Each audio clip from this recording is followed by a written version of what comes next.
वाजपेयी साहब लाहौर तशरीफ लाए और हमसे आके यहाँ पे मुआहदा किया। ये अलग बात है कि हमने मुआहदे की खिलाफ वर्जी की, उसमें हमारा कसूर है। पाकिस्तान ने पहली बार ये माना है कि उसने भारत के साथ धोखाधड़ी की।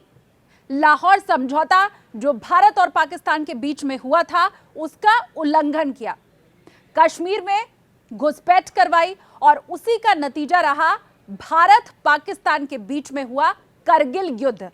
ये सारी बातें पाकिस्तान के पूर्व प्रधानमंत्री की तरफ से मानी गई हैं, एक्सेप्ट की गई हैं। नवाज शरीफ ने इन बातों का खुलासा किया है। वाजपेयी साहब लाहौर तशरीफ लाए, याद है या नहीं याद है? याददाश्त कमजोर है ना आपकी? तो तशरीफ लाए और हमसे आके यहाँ पे मुआहदा किया। ये अलग बात है कि हमने मुआहदे की खिलाफ वर्जी की, उसमें हमारा कसूर है, उसमें हम कसूरवार हैं। दरअसल पीएमएलएन के अध्यक्ष चुने जाने की प्रक्रिया चल रही थी और उसी मीटिंग में नवाज शरीफ मौजूद थे। उनकी पार्टी पीएमएलएन, उसी का अध्यक्ष चुना जाना था और नवाज शरीफ को यहां पर अध्यक्ष चुन भी लिया गया।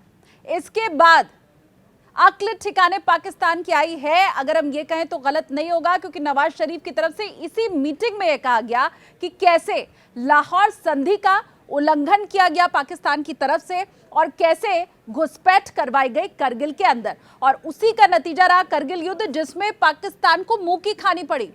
उसकी औकात भारत ने उसे याद दिला दी। आपको याद होगा किस तरह से पाकिस्तान की तरफ से परमाणु परीक्षण किया गया था। यह परीक्षण मई 1998 में किया गया था। एक साथ 5 परमाणु परीक्षण किए गए थे पाकिस्तान की तरफ से। फिर 1999 में उस वक्त भारत के प्रधानमंत्री वाजपेयी जी गए थे पाकिस्तान।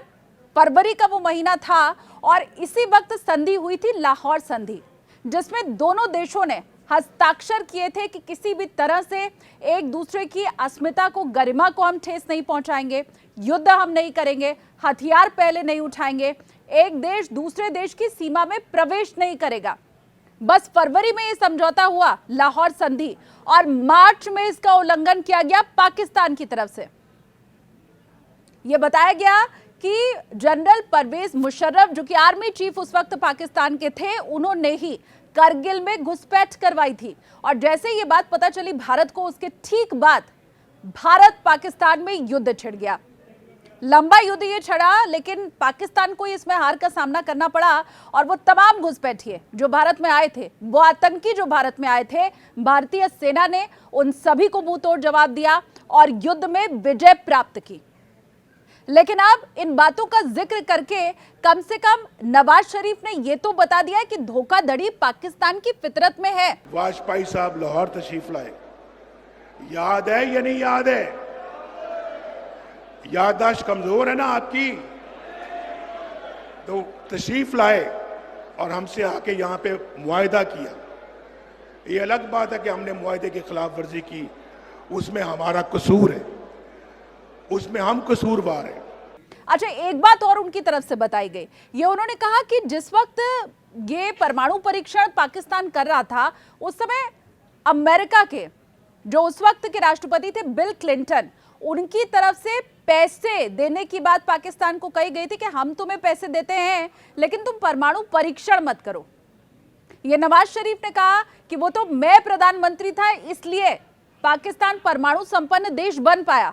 अगर मेरी जगह इमरान खान जैसे प्रधानमंत्री होते तो वो तो एक्सेप्ट कर लेते, ये जो ऑफर था अमेरिका का उसे एक्सेप्ट कर लेते और फिर कभी भी पाकिस्तान परमाणु संपन्न देश नहीं बन पाता। तो वैसे तो वो अपनी शेखी बगार रहे थे, लेकिन अपनी इसी शेखी बगारते समय उन्होंने पाकिस्तान की असलियत भी बता दी और ये बता दिया कि पाकिस्तान कभी भी भरोसे के लायक नहीं है। अगर वो एक संधि तोड़ सकता है तो वो कोई भी संधि तोड़ सकता है, और इसीलिए ना तो वहां के राष्ट्राध्यक्षों के हस्ताक्षर का, ना उनके वचनों का किसी का भी यकीन नहीं करना चाहिए, क्योंकि पाकिस्तान यकीन करने के योग्य ही नहीं है। नवाज शरीफ की जो बातें रही, उनके ऊपर आपके विचार।